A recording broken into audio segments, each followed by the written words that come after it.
गुजरात के वडोदरा में कपूराई चौकड़ी निकट वडोदरा जिला भाजपा के कार्यालय वंदे कमलम का लोकार्पण किया गया है। वडोदरा के कपूराई चौकड़ी निकट वडोदरा जिला भाजपा द्वारा नया कार्यालय बनाया गया है, जिसके लोकार्पण के लिए प्रदेश भाजपा अध्यक्ष CR पाटिल और प्रदेश उपाध्यक्ष गोवर्धन झड़फिया उपस्थित रहे। 32 साल बाद जिला भाजपा को खुद का कार्यालय मिला है, जो 9 करोड़ की लागत से बनाया गया है और यहीं से अब चुनावी गतिविधियों को अंजाम दिया जाएगा। साथ ही इस मौके पर खेती बैंक के वडोदरा जिला कार्यालय का लोकार्पण भी किया गया।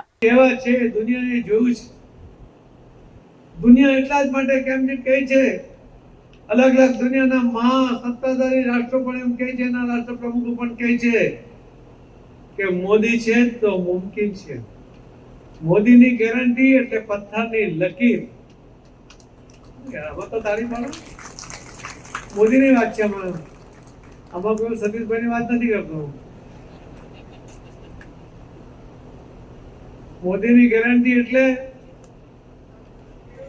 बोलो તમે બોલો, પથ્થર की લકીર। મોદી ગેરંટી એટલે કામની ગેરંટી। આવી વિસર્જિતા જો આખા દેશમાં જે રીતે રાજકીય કાર્યકર્તાઓ અને નેતાઓનું ધોવાણ થયું હતું, અભી બોલા અભી ફોક જેવી સ્થિતિ હતી, એમાં ફરીથી રાજકીય કાર્યકર્તાને આગેવાનોને વિસર્જિતા જો કોઈ પાછી લાવ્યા હોય તો આદરણીય પ્રધાનમંત્રી નરેન્દ્ર મોદી સાહેબ લાવ્યા છે। देश અને દુનિયામાં એવું કહેવાય છે કે નરેન્દ્ર મોદી ભલે રાજકીય નેતા છે, પણ જે કરશે એ જ બોલશે અને જે બોલશે એ જરૂર કરશે। એ પ્રકારની વિશ્વસનીયતા મોદી સાહેબ લાવ્યા છે। इस दौरान गुजरात के भाजपा अध्यक्ष CR पाटिल की स्पीच के वक्त ही एक व्यक्ति ने खटंबा में स्कूल बनाने की पाटिल से मांग भी की, जिस पर CR पाटिल ने क्या कहा, आइए सुनते हैं।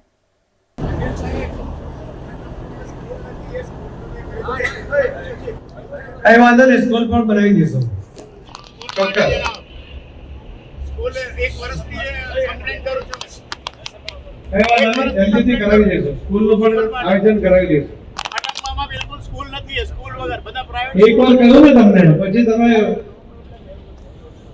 इस मौके पर वडोदरा सांसद रंजनबेन भट्ट, वडोदरा जिला भाजपा अध्यक्ष सतीश पटेल, विधानसभा के मुख्य दंडक बालकृष्ण शुक्ल, वडोदरा की मेयर पिंकी सोनी, छोटाउदेपुर सांसद गीता राठवा, विधायक केतन इनामदार, शैलेश मेहता, पूर्व विधायक धर्मेंद्र सिंह वाघेला समेत के अग्रणी उपस्थित रहे। देखो, कांग्रेस पार्टी ने ઉમેદવારોની ચયન પ્રક્રિયા ચાલુ છે અને એ લોકો અહીંના કાર્યકરો જે ખાસ કરીને કોંગ્રેસમાં લોકસભા લડે એવા જે ઉમેદવારો હતા, એ ઉમેદવારો આજની તારીખમાં રહ્યા નથી।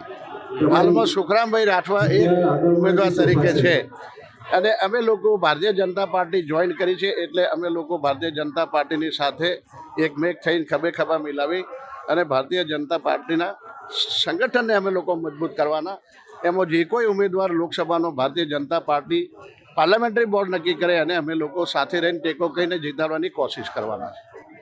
રાહુલ ગાંધીની યાત્રાથી માનો છો ફેર પડશે કે કોંગ્રેસને? રાહુલ ગાંધીની યાત્રાથી કોઈ ફેર પડે એવું લાગતું નથી, એટલા માટે કે ગ્રામીણ વિસ્તારની અંદર ખાસ કરીને ટ્રાઇબલ બેલ્ટની અંદર પણ માનનીય નરેન્દ્રભાઈ મોદી વડાપ્રધાન શ્રી ભારત સરકારની અનેકવિધ યોજનાઓ ગ્રામીણ વિસ્તારના ખેડૂતોથી લઈને તમામ લોકોને, નાના મોટા જે ઉદ્યોગ ધંધા વેપારીવાળા લોકો છે, ખેડૂતો છે, એના માટેની અનેક ઉત્કર્ષની યોજનાઓ ચાલુ કરી છે। એટલે હવે એમાંથી એ લોકો કંઈ બહાર નીકળવાની કોશિશ કરતા નથી અને એ હિસાબે અમે લોકો પણ અમારું જે સંગઠન હતું એની અંદરથી લોકો પણ બીજેપીમાં માને। મને પણ કહેતા હતા કે નારાયણભાઈ, તમે લોકો ભારતીય જનતા પાર્ટીમાં જોડી જઈએ આપણે સાથે બધા, અને કોંગ્રેસમાંથી નીકળી અને એક મુખ્ય ધારાશય વિકાસની ગતિ છે એની સાથે મળી અને એક મેક થઈને આપણે ચૂંટણી લડીએ, એ રીતે અમે લોકો નિર્ણય લીધો છે। કોંગ્રેસને સીટો નહીં મળશે ગુજરાતની અંદર, ભારતીય જનતા પાર્ટી ફરીથી 26 બેઠકો લેશે અને લોકોનો જે ગુજરાતની અંદર જે ટોન છે, લોકોની જે ભારતીય જનતા પાર્ટીમાં વિશ્વાસ સંપાદન થઈ ગયો છે એને વાળવું મુશ્કેલ છે અને કોંગ્રેસ પાર્ટીની એક પણ સીટ નહીં આવે। અહીંયા ભારતીય જનતા પાર્ટીની ગયા વખતે 26 સીટ આવેલી, એવી જ રીતે 26 સીટ આવશે। તમે દાવેદારી કરવાના? છોટાઉદેપુર માટે અમે કોઈ દાવેદારી કંઈ નથી. અમે લોકો બિનશરતી ભારતીય જનતા પાર્ટીમાં જોડાયા છે. તો જો પાર્ટી ટિકિટ આપે તો તમે તૈયાર છો ચૂંટણી લડવા? પાર્ટી જે આદેશ આપે, પાર્લામેન્ટરી બોર્ડ અને પાર્ટીના તમામ વરિષ્ઠ આગેવાનો જે રીતે નક્કી કરશે એ રીતે અમે લોકો એનું પાલન જો કરીશું. મોકો આપે તો ચૂંટણી લડવા તૈયાર? મોકો આપે તો પાર્ટી આદેશ કરે એ પ્રમાણે ચાલીશું.